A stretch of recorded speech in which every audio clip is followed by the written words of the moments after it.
等一下。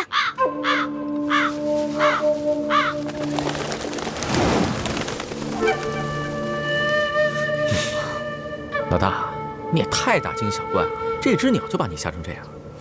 我不是为了保护你吗？我怕有埋伏啊！你以为你真是龙啊？能腾云驾雾啊？老说我武功差，武功差，你武功比我差多了好吗？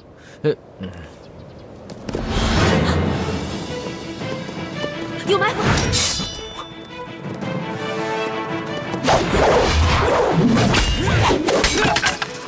主子，你们先走。走。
累死我了你！好险啊！你那些侍卫太没经验了吧？树林里有埋伏都不知道，咱们得赶紧离开这儿，走吧。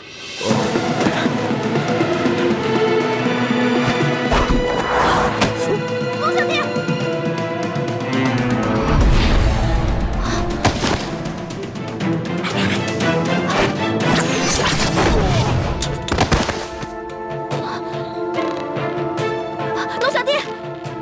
弟！你没事吧？你个笨蛋，准是吸了毒烟了。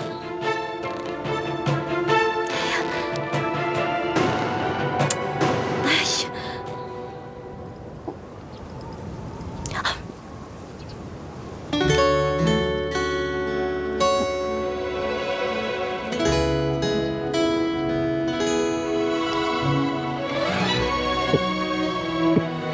龙小弟，龙小弟，你醒了，没事吧？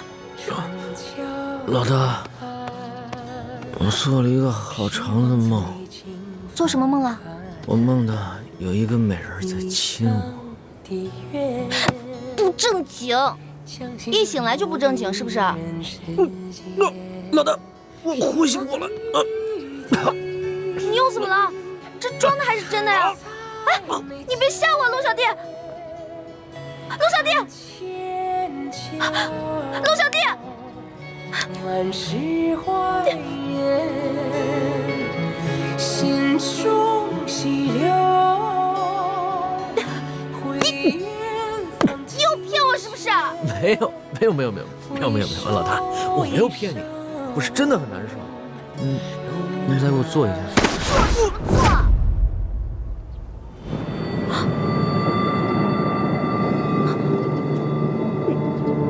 你这次是装的还是真的呀？龙小弟，你别跟我开玩笑啊！龙小弟，龙小弟，龙小弟，醒醒啊！龙小弟，重死了！你说你吃那么多干嘛呀？你哪是龙啊？你就是一头猪！你才是猪呢！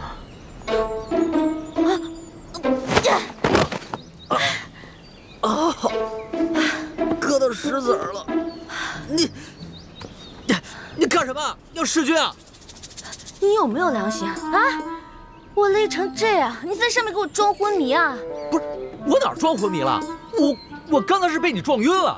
得了吧，你刚刚明明是醒的。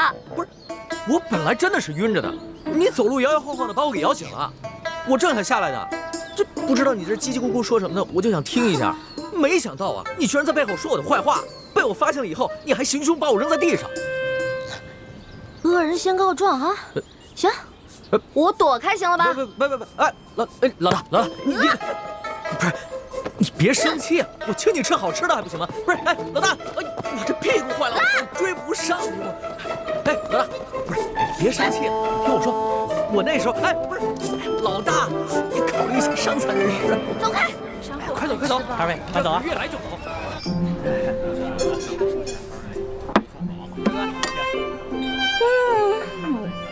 酒足饭饱，好幸福啊！不过，我大哥跟丽萍娘娘不知道怎么样了。你放心吧，以你大哥的本事啊，至少保护他自己和丽萍安全脱身是没问题的。但是我们去哪儿找他们呀？客官慢走啊！眼下整个山西都不安全，咱们只能顺着道往京城走。要是能在半路上遇见了，那当然最好；如果不行的话，就只能在京城碰面了。嗯，也只能如此了。慢走，快点啊！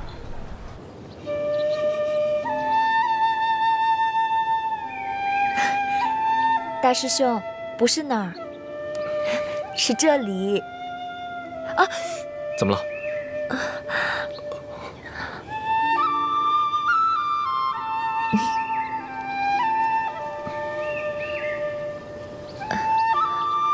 大师兄，现在啊，你是大夫，我是伤者，治伤的时候不用拘于男女之礼。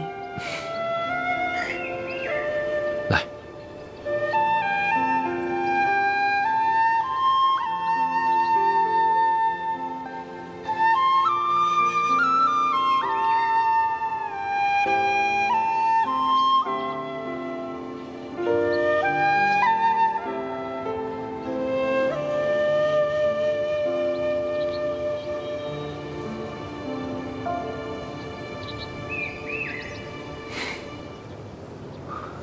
我们这一路上，自离了太原，就遭到吴三桂、刘德昭两路人马的追杀，实在是太蹊跷了。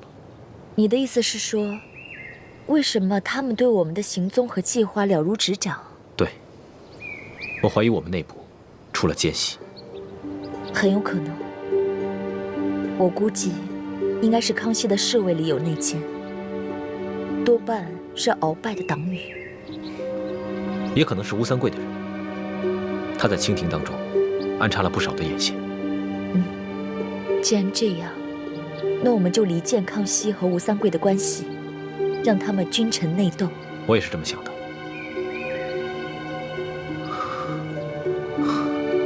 不知道欢妹现在怎么样？你在这儿休息一会儿，我去找点水。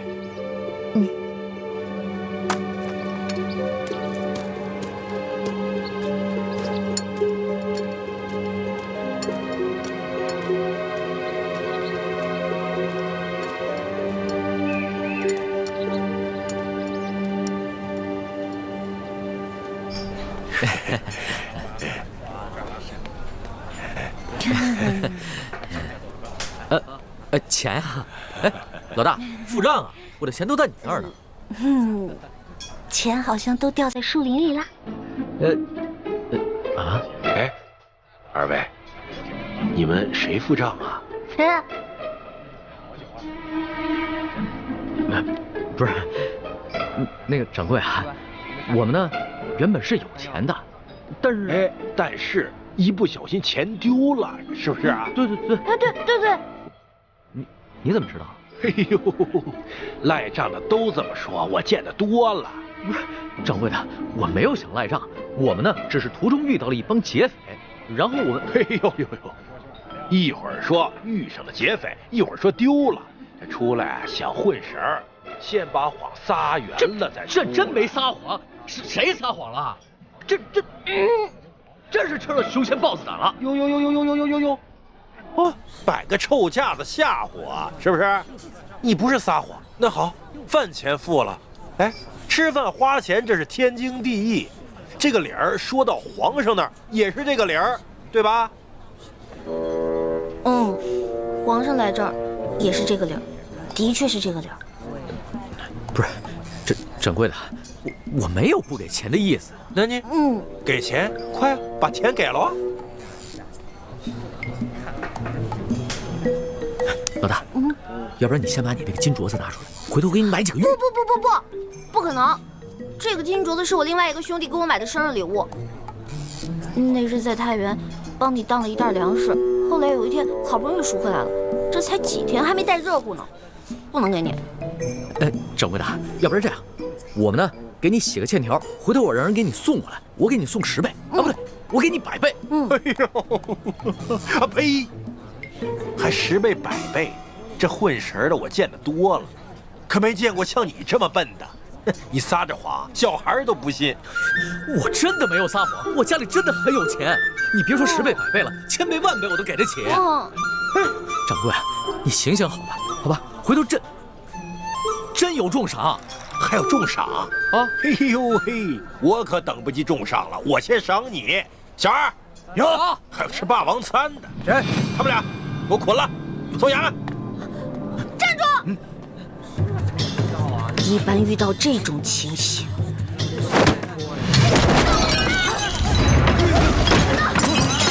别跑！别让他跑了！站住！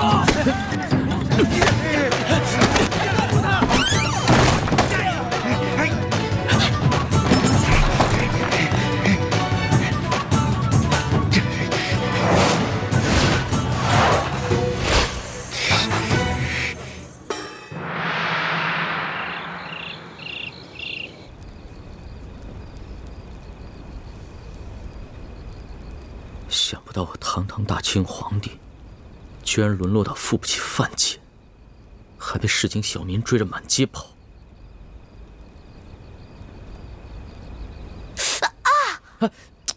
行不行啊？这才一会儿扎了10几下了。你嫌弃我啊？这还是我第一次拿针线呢，以前都没有过。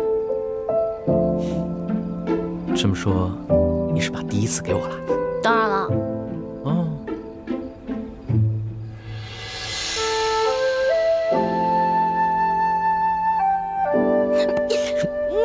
你堂堂大清皇帝，怎么能调戏良家女子呢？烦死了！别着急啊，第一次慢慢来。听不见，听不见，听不见，听不见，听不见，听不见，听不见！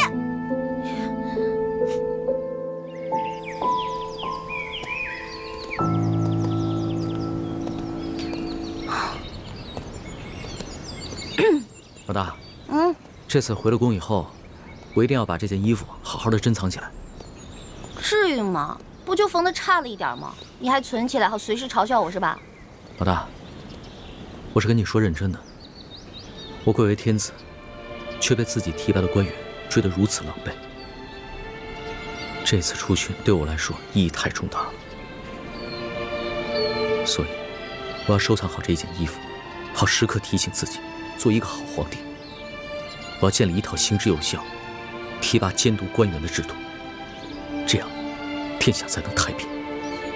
说得好，龙小弟。哎呀，也不枉我昨天帮你缝衣服扎破手指了。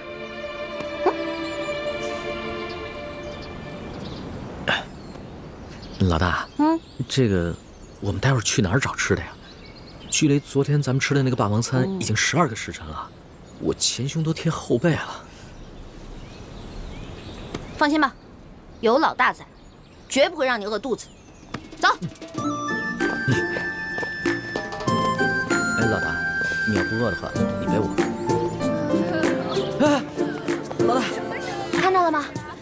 有一个富商啊，他母亲这个月过80大寿，所以准备在这儿施粥半个月呢。哦，老大，你不让我去当叫花子吧？不当叫花子当什么？咱们俩去酒楼当大爷啊！之前那次是运气好能逃脱，就咱俩这3脚猫的功夫，打又打不过人家，身无分文，怎么逃啊？那我就问你一句话，你现在想要脸面，还是想要命啊？那还是要命吧。小招了，小招了！还好这边的百姓都不认识我。谁认识你啊？走吧。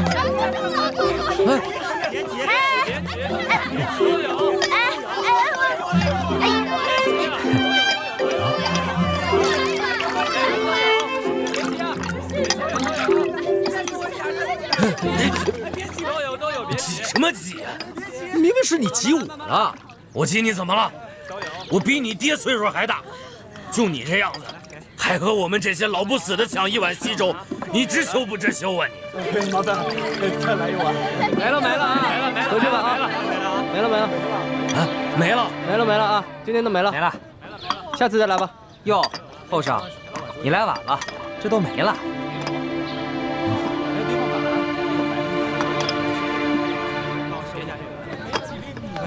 等一下。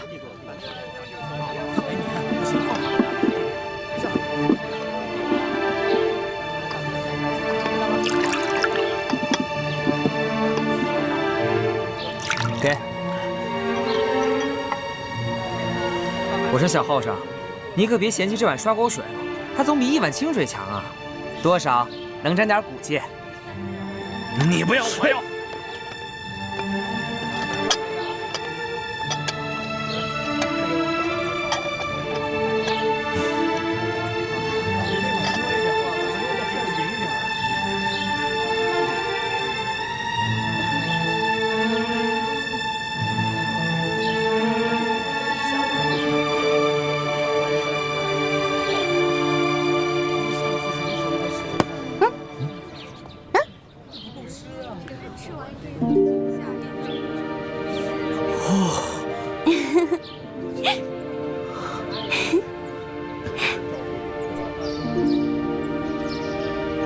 怎么样，好喝吗，龙小弟？就是少了点。对了，老大啊，你喝了没啊？我喝了，我在那边早就喝了。我可不像你，放不下身份。我跟那帮灾民一起抢的，有时候太君子啊，会挨饿的，知道吗？老大，我怎么听到你肚子在叫啊？没有，我这是撑的，我刚才吃特别多。给你吧。我不用，我平时吃的比你多，这肉都藏着呢，现在可挺饿了。什么不用啊？拿着。咱们俩可是拜把子兄弟，说好的有福同享，有难同当呢。虽然这只是一碗粥，那也得一人一半。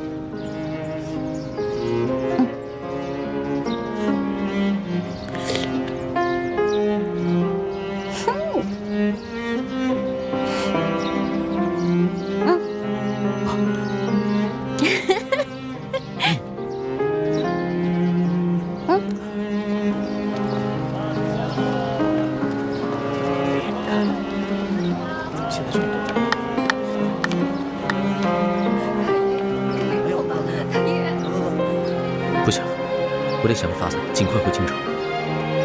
我要是在这儿多耽搁一天，百姓们就得多受一天的苦。这里离京城千里之远，就算走一天100里，也得走10多天呢。要是能雇辆马车就好了。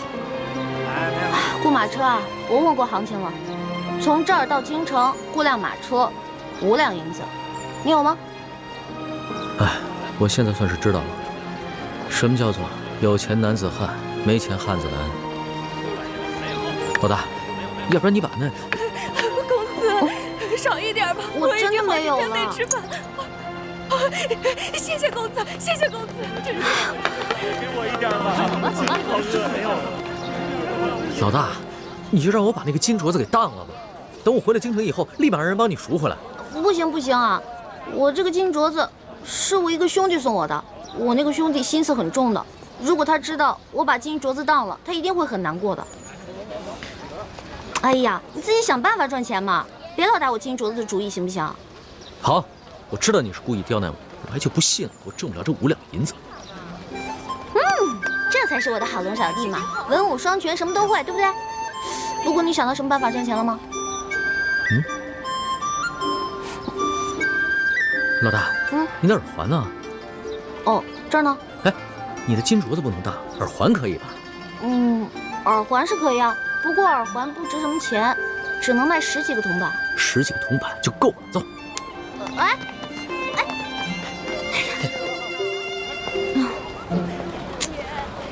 不妥啊！我认为你这个方法非常不妥。明明耳环换来的铜板可以买2个烧饼吃，你非得买这些笔墨纸砚干什么？我卖了字儿以后，你还吃烧饼啊？我给你买10只烤鸭，让你边坐着马车边吃着烤鸭回京城。吹吧吹吧，反正大清吹牛不上税。老大，你别门缝里看人，把人看扁了。我自幼好学工书，不到10岁的时候啊，这朝中诸位大臣啊，对我的字儿那是争相收藏。民间更是一字难求啊。如今我沦落在此啊，拿自己的字儿换一点盘缠，不管是谁买了，那都会当成传家宝的。是啊，你最棒，你最厉害，你是皇上，你说了算。发钱了！哎，来客了。来领钱了！你看看，我就说了吧，我字儿有人喜欢。发钱了！发钱了！发钱了啊！都有啊，排好队，几页几页都有。你的，看到了吧？你的字在他们眼里还没个铜板实惠呢。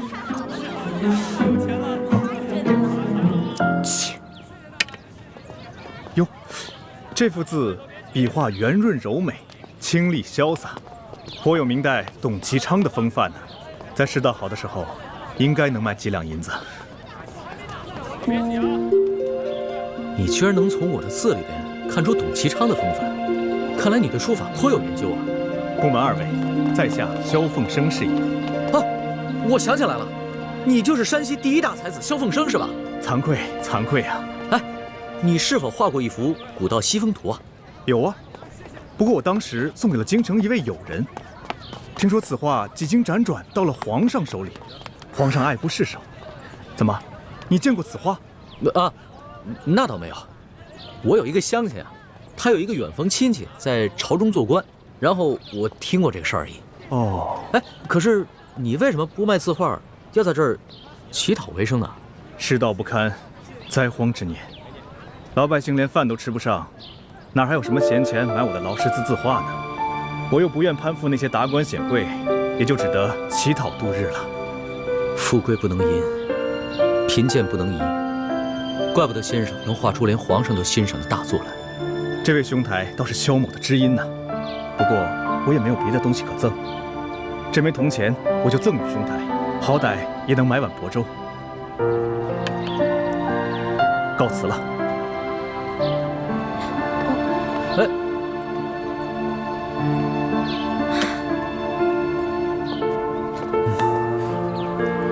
龙小弟，现在总算知道了吧？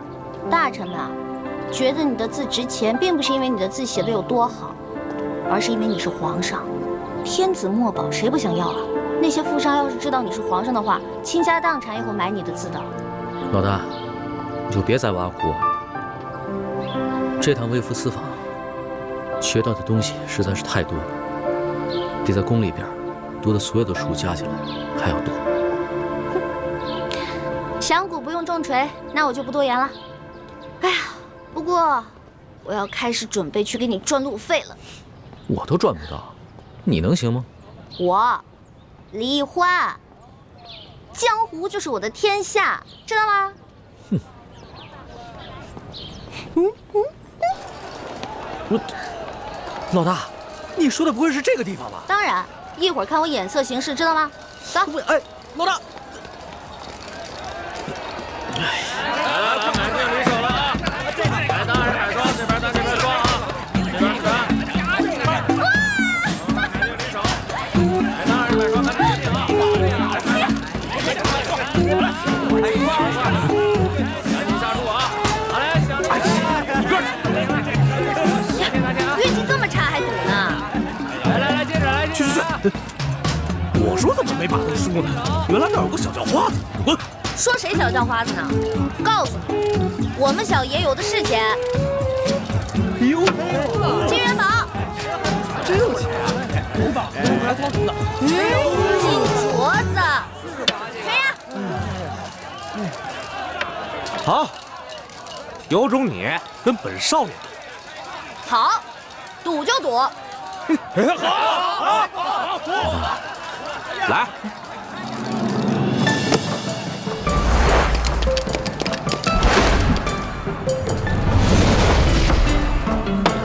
赢了！我的，拿上，我们的。再来，来，再来，来，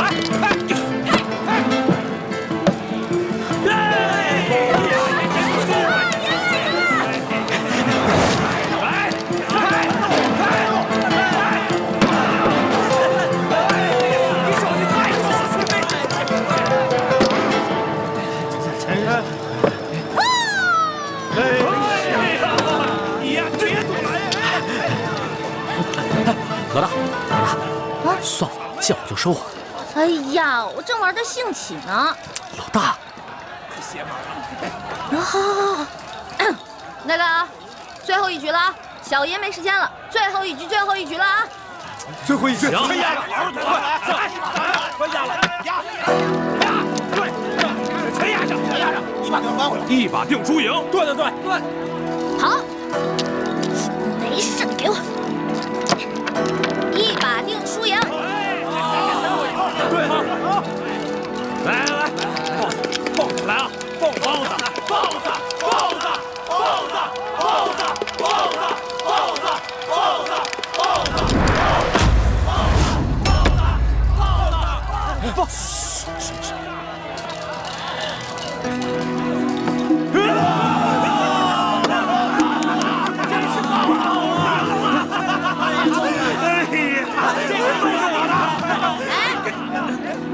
哎，你干什么？小爷这骰子还没摇开呢。开啊！倒是开啊！对呀，你还能看什么呀？等着啊！来，随便来啊！开呀！真是要开直接。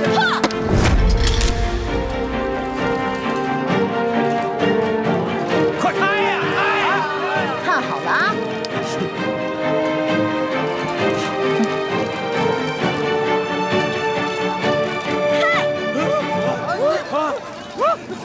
怎么是石球呀？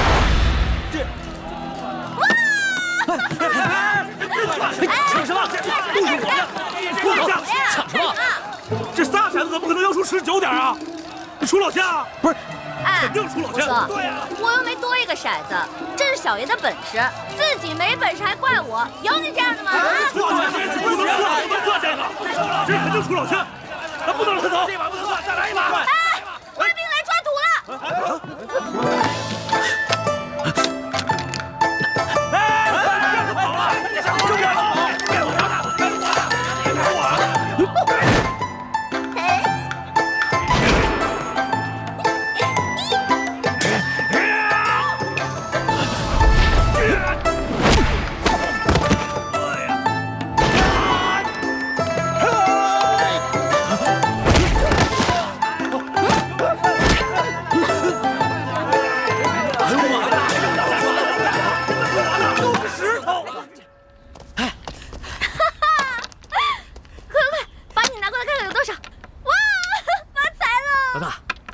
几10两呢，这下好了，我们不仅雇马车的钱有了，吃饭的钱都有了。老大，你真行。那当然了，要不然怎么做的你老大呢？哎，拿过来啊！这些钱都是我挣的，跟你没有关系。哎，行，算我欠你的，回头我就还你，行吗？还我？我的利息可高了，你还得起吗？老大，你可不要趁火打劫呀！趁火打劫？全天下哪有你这个皇上厉害啊？大明内乱，你们大清趁机占领了大明的整个江山，老百姓刚刚经历了战乱，想过上几天安生日子，可你们呢？朝中权贵搞起了圈地，各地的官吏争相设置各种关卡，变相收取各种赋税，你们这才叫做趁火打劫，一本万利的勾当呢！我怎么了？我说错了吗？我说的都是实话。龙小弟，其实这就是我要的利息。你要记得曾经答应过我的那些话：消除权贵特权，革除积弊，整顿吏治，让全天下的老百姓过上好日子。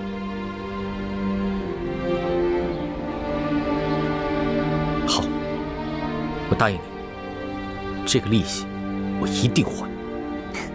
一言为定。一言为定。盖章。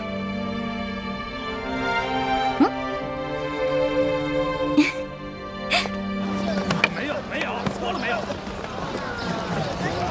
心情好，这口吃。在这儿。干啥？哎，陆小弟，你干嘛呀？赶紧雇辆车回京城吧，别再节外生枝了。这不刚好路过吗？我这辈子就没吃过霸王餐，咱们还是把没付的钱给人结了吧。别人小本生意也不容易啊。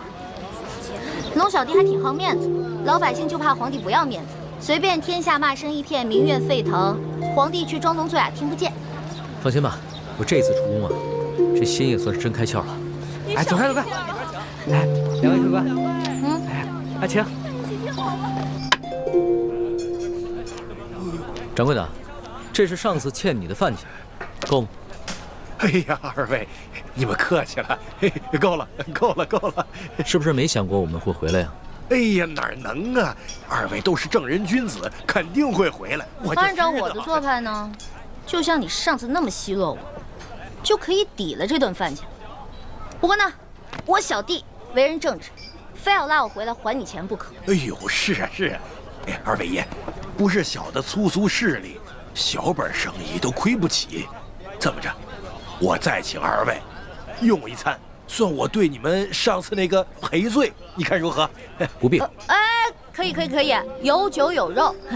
老大，吃白不吃嘛？不是你，没事儿，人是铁，饭是钢嘛，吃饱以后再上路啊。万一一会儿路上想买好吃的没有了呢？而且你看老板人家多有诚意啊。就是嘛，哎，赏个脸，二位赏个脸啊！哎，小二，快，请二位爷楼上雅座。哎，好，哎，这边挑雅座啊！哎，小心楼梯。哎，慢点。啊！好吃。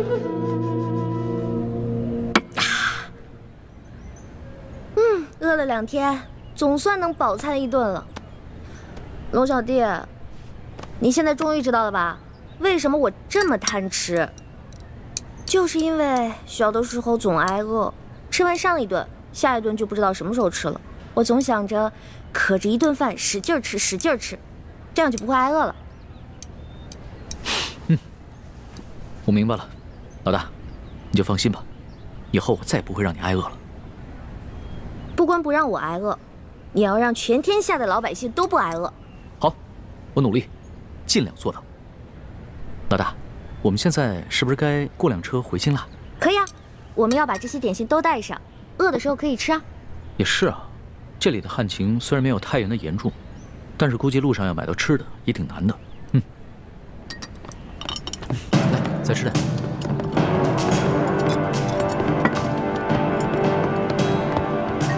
铁捕头，就是他们。掌柜的，你这是干嘛呀？上次的饭钱我们可结清了，这顿是你刚才在底下说你请我们的，不就一顿饭的事儿吗？那我们给你钱还不行？你报什么官啊？二位爷，这就不怨我了。你们这胆子也太大了！既然巡抚大人已经全省通缉你们，还敢上我这酒楼来？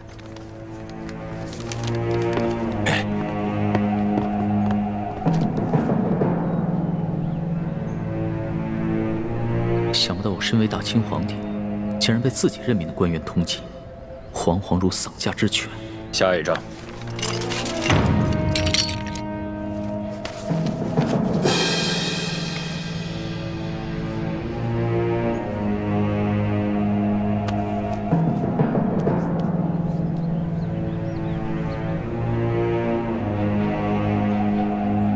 果然是他，给我拿下！铁卫公，住手！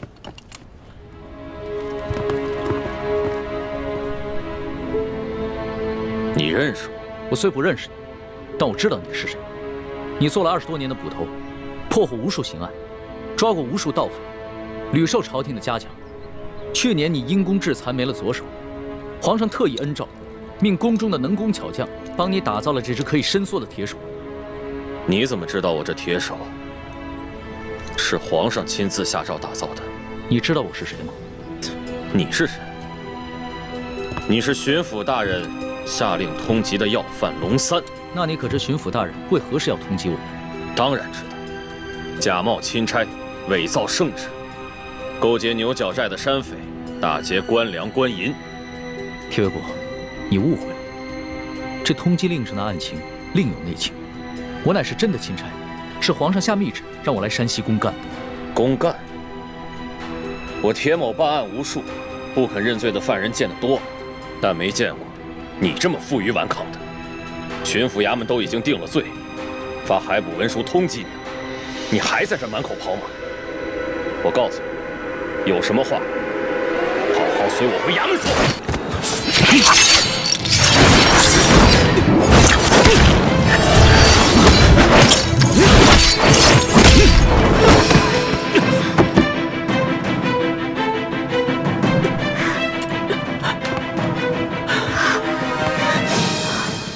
把他们给我抓起来！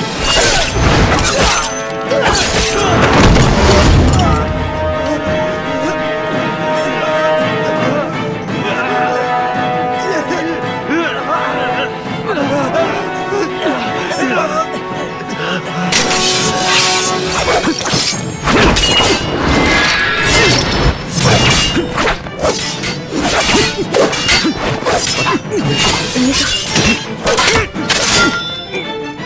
快走！你认识他？我不认识他，我们快走吧。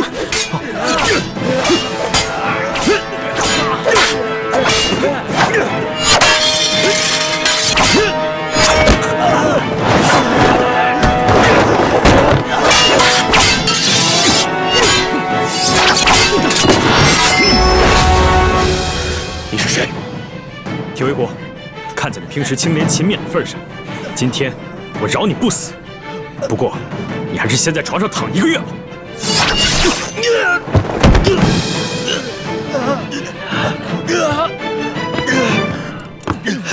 包子嘞，热腾腾的包子。上饭前热的没有，闪开！刚出笼的包子。龙小弟，我有那么重吗？你怎么跟打醉拳似的，歪歪倒倒的呀？老大，这是我这辈子第一次背人，我能背着你一口气跑出华阴县，就已经不错了。糟了，钱，我把钱全都落在酒楼里了。老大，先别想钱的事了，保命要紧啊！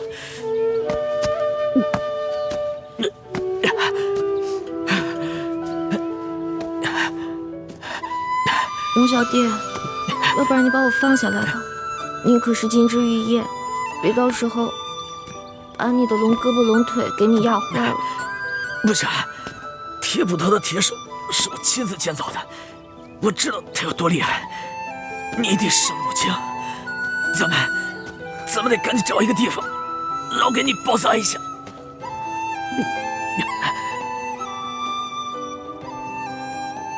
前面好像有一个茅草屋，进里面休息一下吧。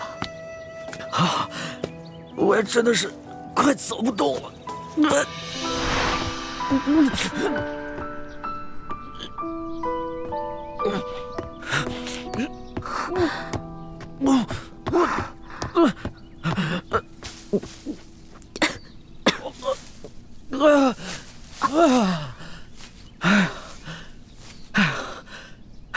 龙小弟，长这么大还没这么累过吧？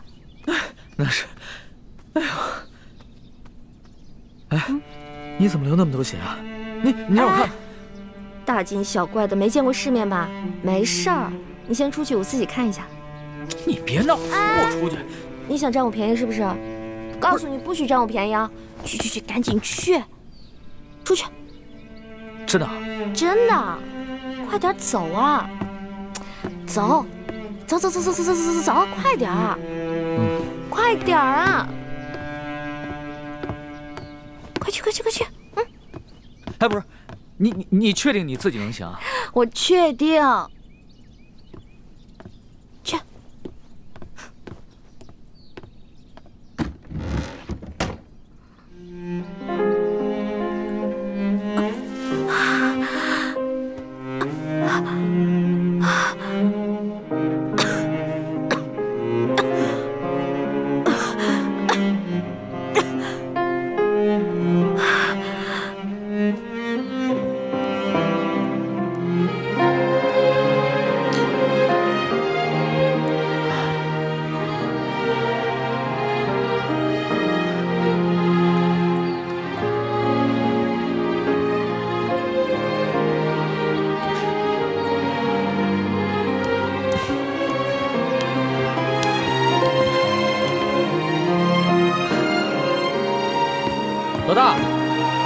老大，你自己可以吗？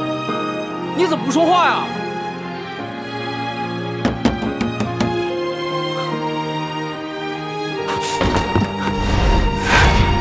老大，老大，老大，老大，老大，老大！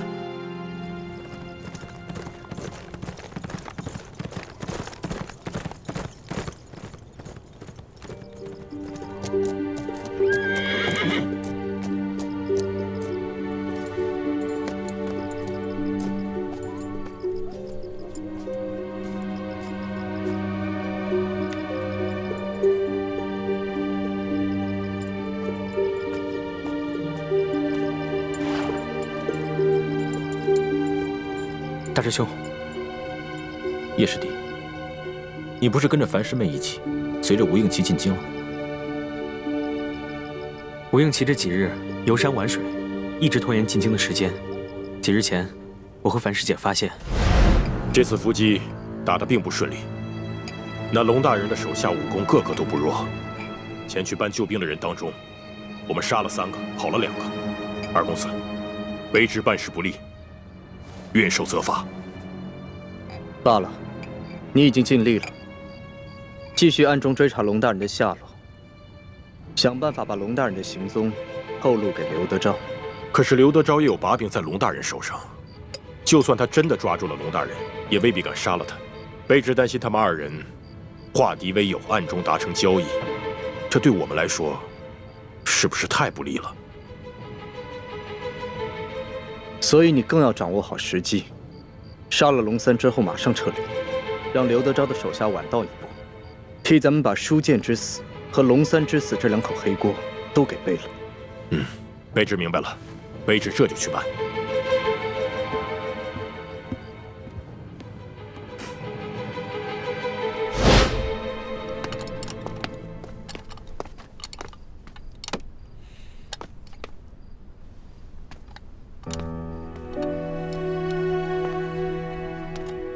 师姐，这回你看到了吧？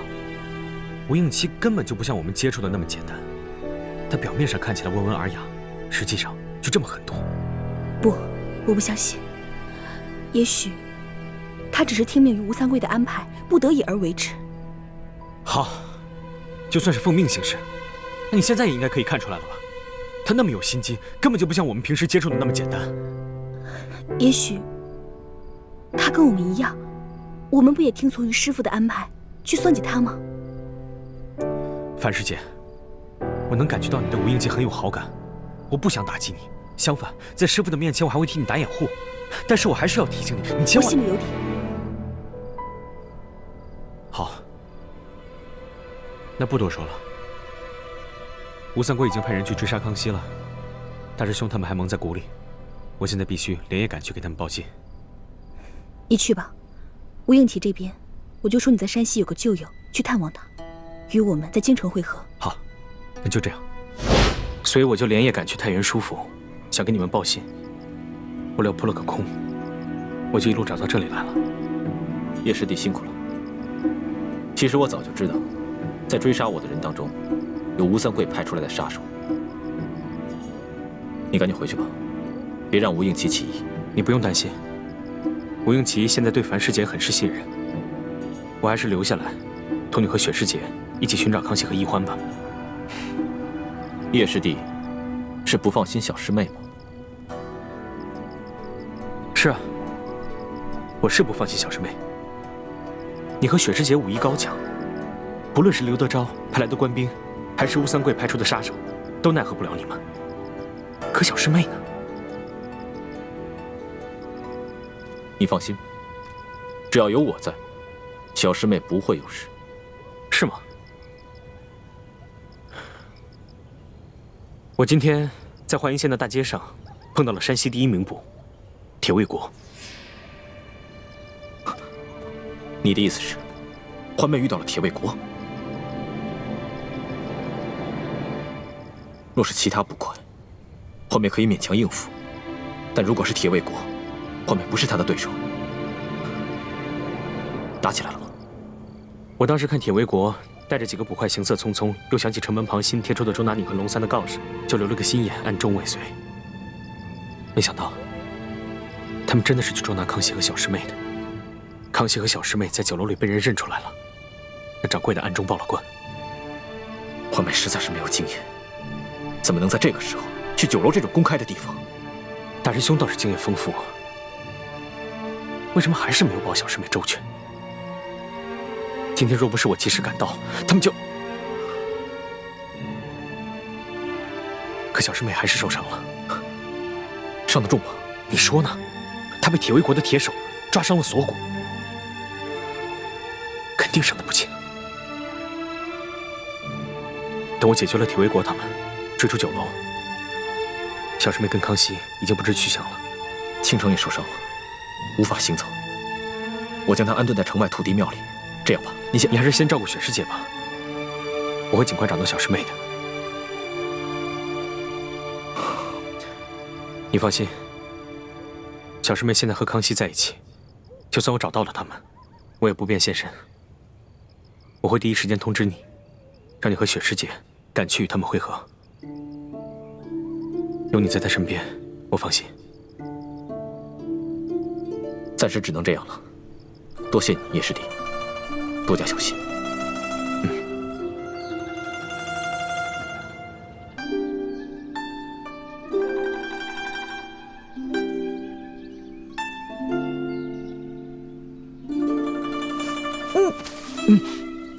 老大，你醒了？哎，你伤口怎么样了？我好不容易才给你包扎好，你千万别乱动啊！我这伤口是你包扎的？对啊，不是，这个是我第一次给别人包扎伤口，要是包扎的不好，你千万别笑话我。你怎么能趁我昏迷的时候占我便宜呢？我怎么占你便宜了？那你的伤口流血不止了，我怎么能看着不管呢？我发誓，我绝对没有趁机占你便宜。不过你皮肤又滑又软，摸起来确实挺舒服。哎，住口！说什么呢？那你为什么要抱着我睡觉啊？我冤枉啊！你这流血不止，手脚又冰又冷的，我也不会生火，我只能抱着你睡觉啊！哎，你怎么那么多借口啊？我现在好了，你赶紧下去吧。我都说让你……哎，老大，你没事吧？老大，哎，龙小弟啊，我怎么感觉我这脑袋这么晕啊？哟，老大，你头好烫啊！这样，来，你先躺下，躺好了。哎，好冷啊！来，把衣服盖好，把衣服盖好，你就不冷了啊！不冷了。龙小弟啊，我想喝水。水啊，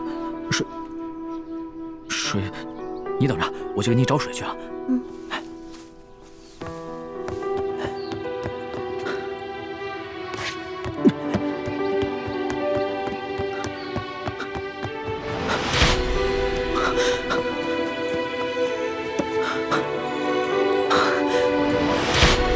慢点喝，还要喝不？啊！我好冷。冷啊！来，你先躺下，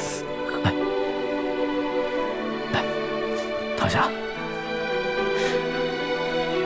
好冷啊！这样，我出去给你拾一些柴火回来，给你生火取暖，好不好？那你好好躺着，别乱动。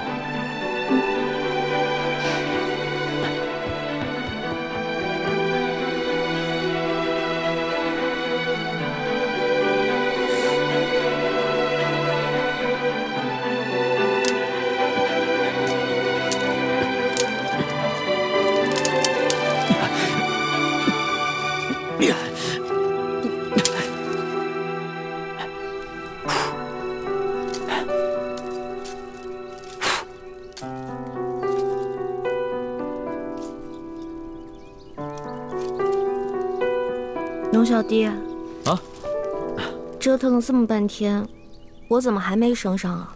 我马上就好，马上就好。我怎么会有你这么个笨小弟啊？啊？你柴火放太多了，分开点儿，要不然里面空气不流通，火是生不着的。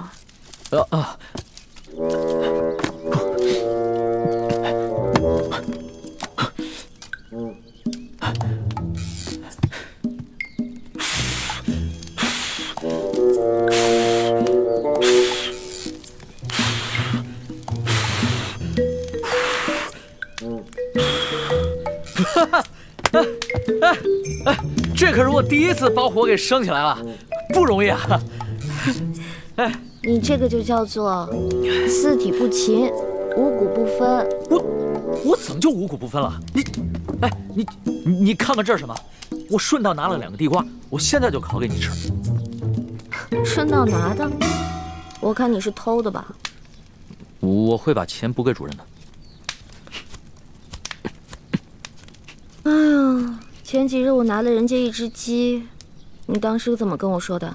不告而取，就是偷。哎呀，行了，说话伤元气，你伤得那么重，别毒舌了。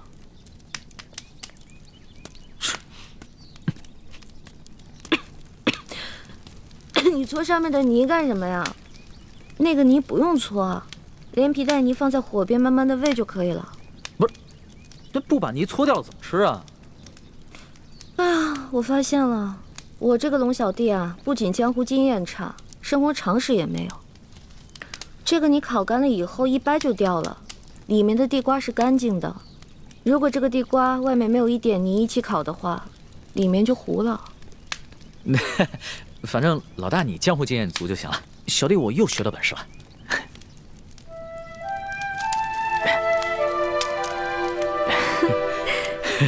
你怎么扔火里了？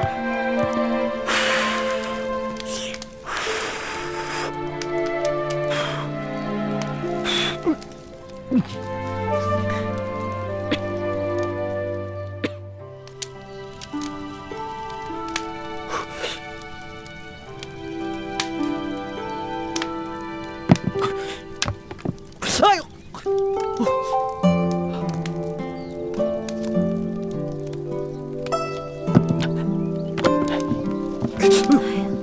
你小心点儿，别烫坏了你的龙爪。好的，慢点儿。这烤糊了，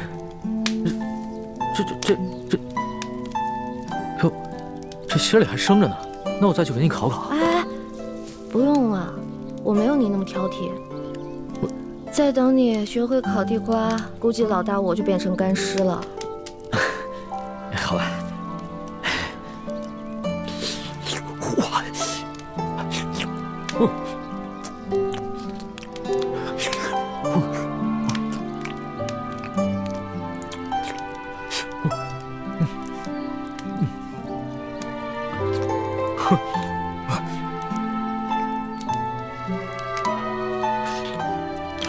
好吃吗？好吃。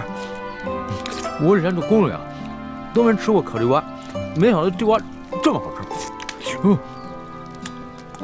就我以前吃那些烤鹿肉、烤熊肉什么的，都没这烤地瓜好吃。你看你现在这副狼吞虎咽的样子，以后还敢不敢说我吃相不好啊？我告诉你，我这么落魄的事啊，只有你一个人见过。你一定要守口如瓶，要不然的话，我就灭你的口。守口如瓶可以啊，但是我要封口费。好。龙小弟，把我这个也吃了吧。不是，那你怎么办啊？吃不下了，我好累啊，我再睡一会儿。好，那来，你先躺下，先躺下，往上躺点啊。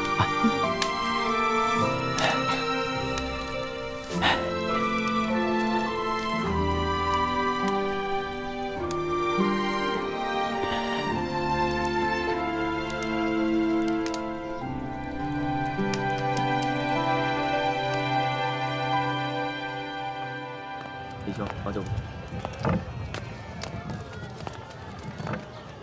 说担心。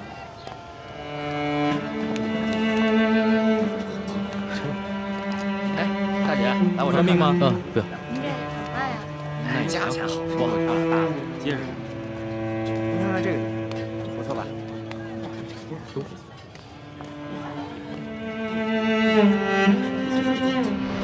这瓶里的外敷草药啊，口服。谢谢掌柜的。哎，钱呢？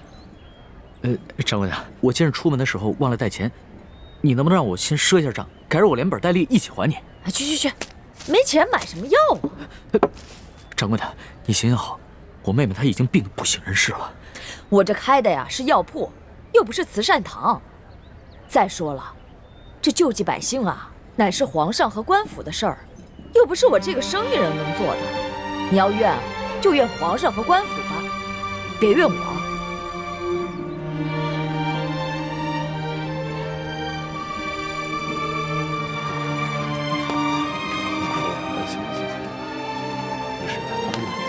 站住！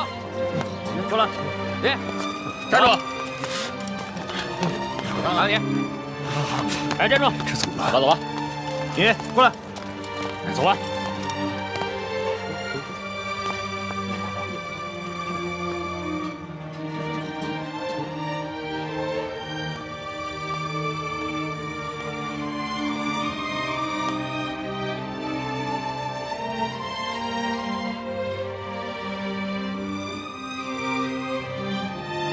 大哥哥，你是不是也饿了？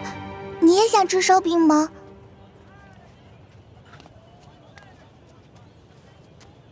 小妹妹，哥哥不饿，是哥哥的妹妹饿了。你能把这张白面烧饼分给哥哥一半吗？等将来，哥哥一定还你10张肉饼。真的，你没骗我？真的，我没骗你。好吧，我相信你。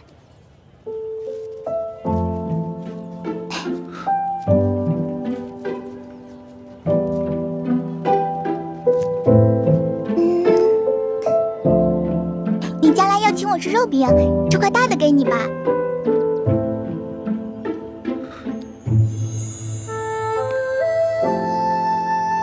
小妹妹，你真好。你能告诉哥哥你叫什么名字吗？我叫喜儿。喜儿，真好听。娘，来当米了。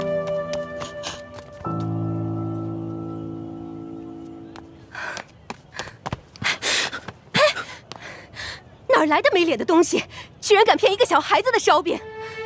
这个烧饼可是我当罗培家的银簪子才换来的，居然被你骗去一半。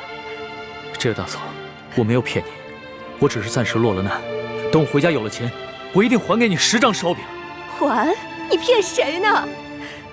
这年头，休说你一个叫花子，就连官府都不讲信用。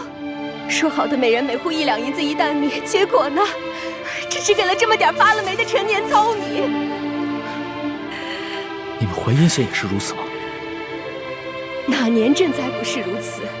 府里的灾民上能领到少许白米白面，到了我们县里，就只剩下这发了霉的陈年糙米了。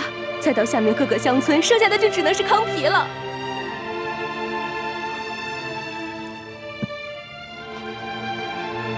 哎呀，喜儿，以后可不能这么傻了。这些人都是骗子，骗你的。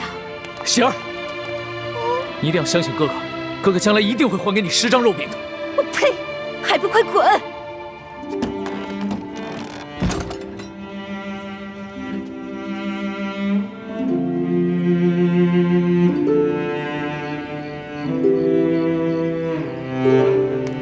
老大，来，吃点吧。你呢？我已经吃过了。我只讨了1张饼，我吃了一半，另外一半留给你。龙小弟，你对我这样，我真的挺开心的。可是我吃不下。那你不吃东西怎么行啊？我好难受。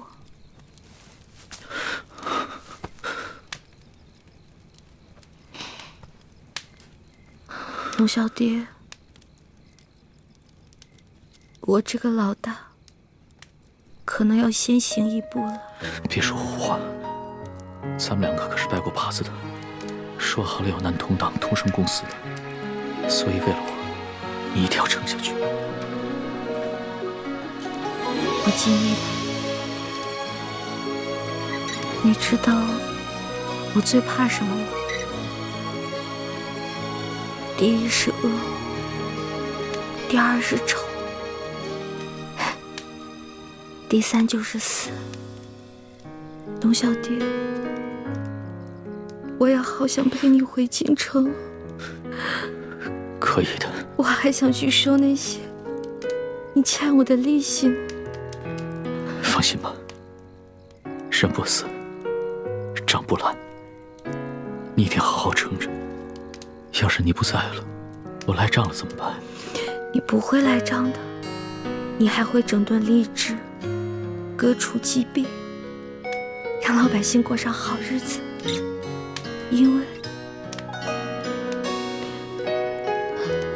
因为你是一个好皇帝。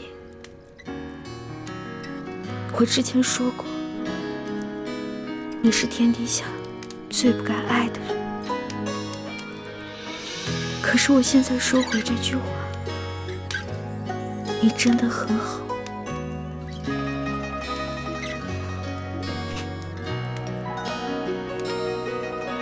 谢谢，谢谢你，老大，谢谢。所以你一定要撑住，一定要撑住，撑住了监督我。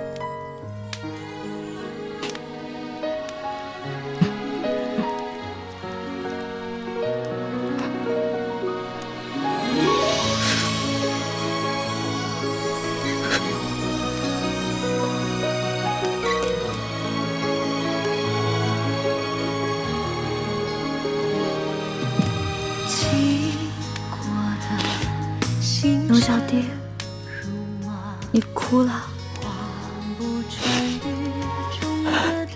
原来龙珠是咸的呀。这是我第二次看见你哭了。其实，我原本以为，在我父母死了以后，我就已经是铁石心肠，不会再哭了。没想到，上一次我是为了百姓。而这一次，只是为了你一个人。有你这句话，我死也知足。老大，你不会死的，老大，你不会的。老大，老大，老大，花儿，老大，老大，老大。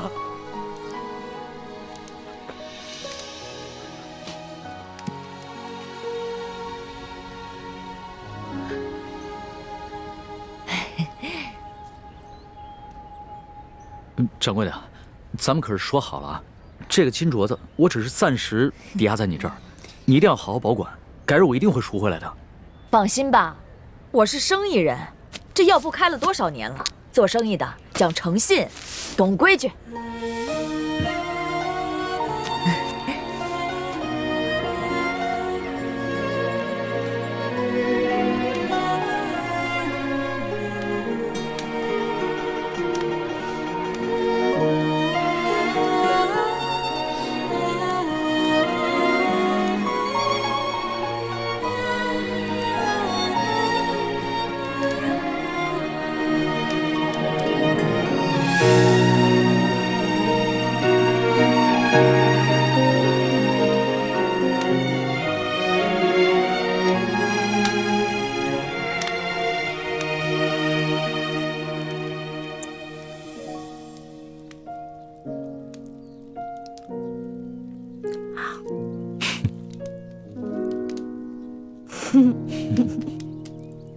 傻死了！你干嘛一直看着我笑啊？在这种穷乡僻壤的地方，我都快愁死了。我本来也快愁死了，但是看到你伤有好转，我觉得特别开心，就是想笑。你知不知道，这次你整整昏迷了3天，我都快绝望了。本来呢，我都到阎王爷那儿去报道了，结果阎王爷说，哇，这个小姑娘太能吃了，养不了你，回去吧，回去吧。我就被遣送回来了，继续祸害你来了。你只是第一次帮我缝了衣服，戳破了手。我可是把太多第一次都给你了。打水、烧火、煎药、收拾屋子、偷人家地瓜，还有帮你清理伤口。我就知道你会说这句不正经的话。不过今天早上我醒来的时候，我看到你没有把我推开，我心里就觉得这一切都值了。龙小弟，你得跟我发誓，这件事情不许告诉任何人。好，我发誓，不告诉别人，替你保密。咱们明天雇辆马车回京城吧。我也想早日回京，你身子受得了吗？我的身子都已经好了。龙小弟，你是条龙，所以你应该回到海里去。我这个只会吹牛的老大根本保护不了你。万一你在外面遇到危险了，那我就算死上1万次，也不足以弥补我的罪过。呸！死什么死？我知道了，我准备一下，明天一早就出发。哎，你就打算穿这件脏兮兮的衣服出去啊？怎么了？不是你说冷的吗？我现在已经不冷了，龙小弟，你好歹是个皇上啊，不能这么不体面。那，你看看你，刚一醒来就开始奚落我了啊？哪有？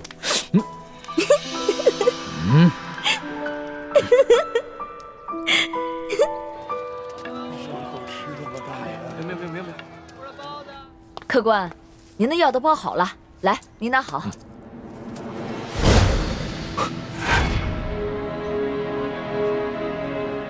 掌柜的，你的金镯子哪来的？这是一个客人递给我的，怎么了？那客人可是一个年轻可爱的姑娘，大约5尺高，胖瘦适中的样子。不是，那是个年轻的后生，脸上嘛脏兮兮的，我也没看出啥模样来。掌柜的，那客人是我一个朋友，这样吧，我先帮他把这个镯子给赎走，再留下20两银子跟一封信。如果他再来抓药的话，麻烦你把银子和地址给他，让他来找我。这，好吧。谢谢。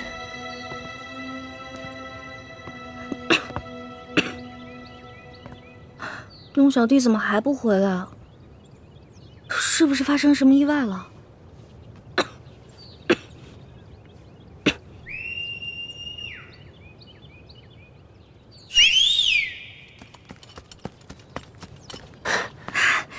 叶哥哥，小师妹，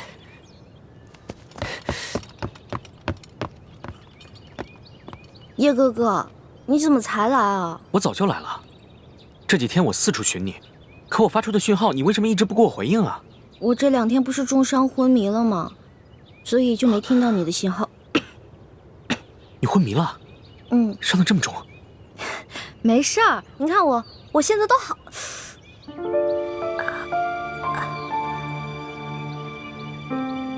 所以这些天，一直都是康熙在照顾你，给你洗伤换药。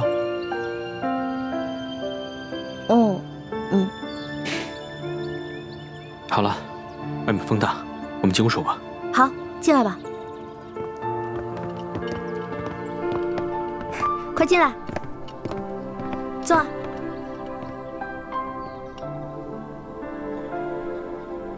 这屋子里怎么就只有1张床？那这些天你和康熙……叶哥哥，你千万别误会，这2天我晕得7死8活的，什么都不知道。康熙是一直在照顾我，但我们什么都没有发生，真的。算了，你这次大难不死，已经是不幸中的万幸了。你放心吧，我会替你保密，不会告诉大师兄的。还是叶哥哥好，叶哥哥最好了，什么都替我着想。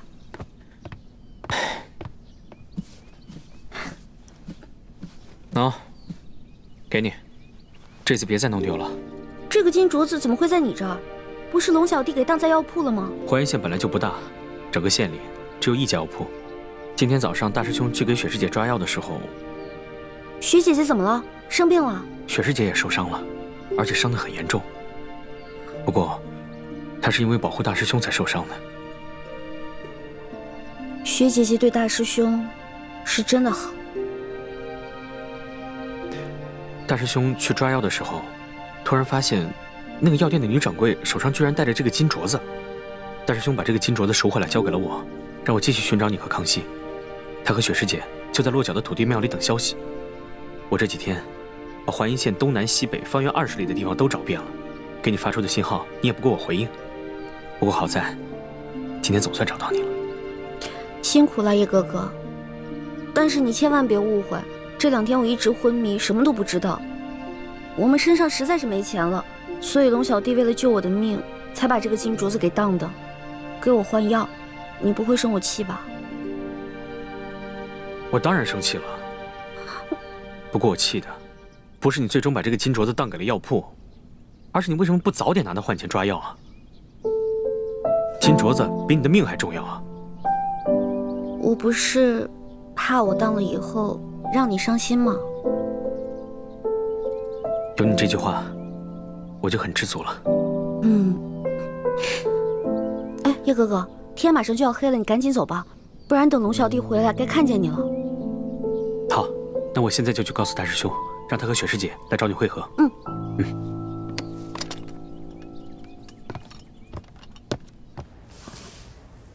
你的朋友给你留了一封信，让你按信上的地址去找他。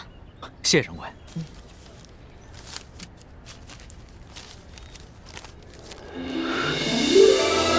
果然是李太医的笔记，太好了，这下可以顺利回京了。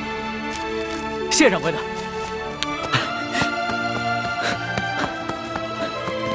哎，小哥，我想请问一下，这10里铺的土地庙怎么走啊？前面转个弯就到。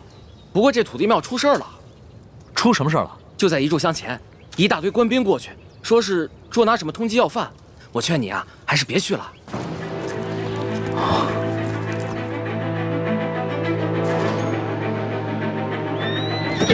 撤！站住！快抓住他们！站住！奇怪，这些官兵怎么知道我们藏身之处的？多半是吴三桂的手下追踪到我们的行踪，故意泄露给官府的。小师妹和康熙都在城西海岸港，你们把他们吸引到城东，我去找欢妹他们，然后咱们在城北会合。好，撤！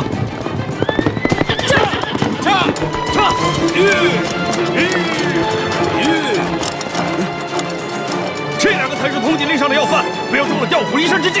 追！撤！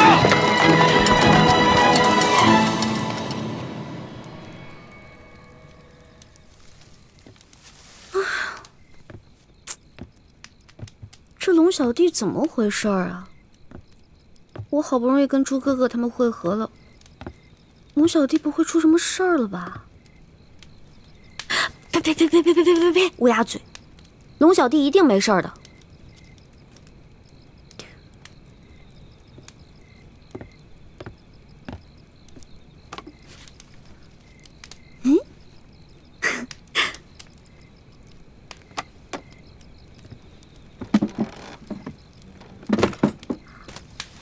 孔明灯哎！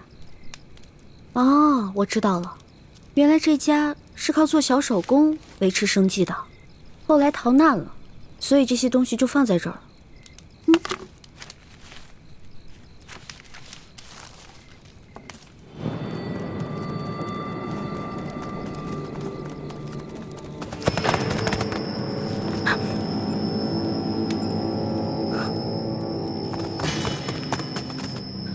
我的伤还没好，跑不了太长时间，必须在短时间内甩掉他们，找个地方藏身，才有可能逃脱。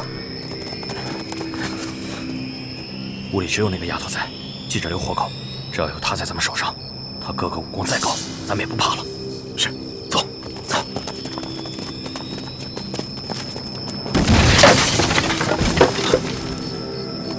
不对，快追！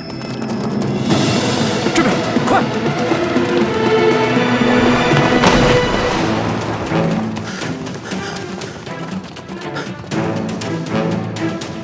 这丫头轻功虽好，但受了重伤，肯定跑不远。追！是。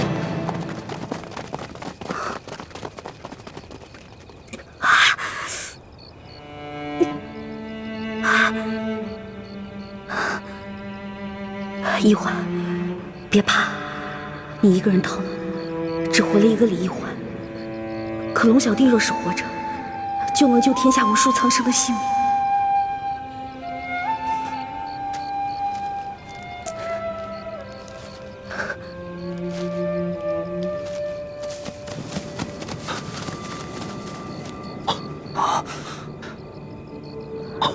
你们看，他在给龙三报信，快发暗器把孔明灯射下来！不行，这狗路巡查暗器都射不到，先抓住那丫头。走。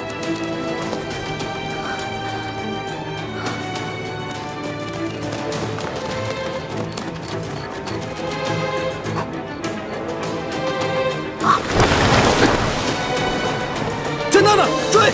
是。